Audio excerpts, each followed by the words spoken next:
July August অভ্যুত্থানে সংঘটিত মানবতাবিরোধী অপরাধের দায়ে সাবেক প্রধানমন্ত্রী শেখ হাসিনার মৃত্যুদণ্ডের রায় ঘোষণার পর সারা দেশে যখন মিশ্র প্রতিক্রিয়া দেখা যাচ্ছে, তখন নেত্রকোনার দুর্গাপুরের মানুষ সাক্ষী হলেন চাঞ্চল্যকর ঘটনার। শেখ হাসিনাকে আদালতের দেয়া মৃত্যুদণ্ডের রায়ের পর ওই কৃষক বাজারের লোকজনকে বিস্কুট খাওয়ান। এর পরের ঘটনার জন্য প্রস্তুত ছিলেন না কৃষক কালাচান মিয়া। তার দাবি, রাতের আঁধারে 2 একর জমির কুমড়ো গাছ উপড়ে ফেলে পুরো ক্ষেত নষ্ট করে দিয়েছে স্থানীয় আওয়ামী লীগ সমর্থকরা। শেখ হাসিনার রায় হয়েছে, তারপরে খুশিতে আমি এক বান্ডি বিস্কুট খাওয়াইছি। খাওয়ানোর পরে দেয়া এই রাত্রে রাত্রির 4টার সময় যে আমার গাছ কাটা শুরু করছে এরা ওই লোক এই হেরার পরিবারটা লোক আওয়ামী লীগের পরিবার।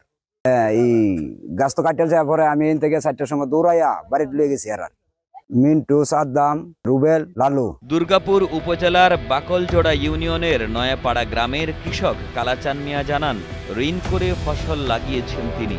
এই ঘটনায় তার প্রায় 8 থেকে 10 লাখ টাকার ক্ষতি হয়েছে। বসুন্ধরা টিস্যু, অশুদ্ধতার বিরুদ্ধে এক বিন্দুও ছাড় নয়। এই ক্ষেত্রের মধ্যে 10 লক্ষ টাকা খরচ করছে, আমার 20 লক্ষ টাকা আয় আইলো। জমির 2 একর জমি, 20 লক্ষ টাকা আয় আইলো। এই আইডিয়া আমার অনেক লাগে দিছে না এরা এই অবস্থা গাছটি টাইনে ছিঁড়ে হালাইছে। এলাকাবাসী জানান, রাতের আঁধারে ফসল কেটে ফেলায় বিএনপি কর্মী কালাচান মিয়ার আর্থিক ক্ষতি হয়েছে। ক্ষতিপূরণ ও ন্যায় বিচারের দাবি করেন তারা।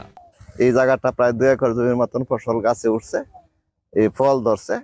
ফল ধরার সাথে সাথে গতকালকে যখন শেখ হাসিনার রায় হয়েছে, রায় হওয়ার পরে বাজারও কিছু এই মানুষ আইছে, তো হ্যাঁ কিছু বিস্কুট খাওয়াইছে। এটা লই আওয়ামী লীগের লোকজন কিছু শুনছে, শুনে তার কাছে বিরক্ত হইয়া রাত্রে ওরা কি করছে, পুরা কেটটায় তার বাগানটাই নষ্ট করে দিছে। এখানে মনে করেন 2 একর জায়গা সম্পূর্ণ এই ক্ষেত মনে করেন সারাগুলা উড়াই ফেলছে। যে ক্ষেতটা এটা বর্গানিয়া করছিল, এ খুব গরিব মানুষ, এই 2 একর জমি করছে করে এটার মধ্যে অনেক ঋণ ফিন করে 7-8-9 লক্ষ টাকা পুরাইছে। এই বর্তমান সরকারের কাছে এটা আমরা বিচার প্রার্থী, বিচার হোক, আমরা ওটা চাই। দুর্গাপুর থানার ভারপ্রাপ্ত কর্মকর্তা জানান, লিখিত অভিযোগ পেলে আইনি ব্যবস্থা নেওয়া হবে। এই বিষয়ে আসলে আমরা এখনো লিখিতভাবে কোনো অভিযোগ পাইনি।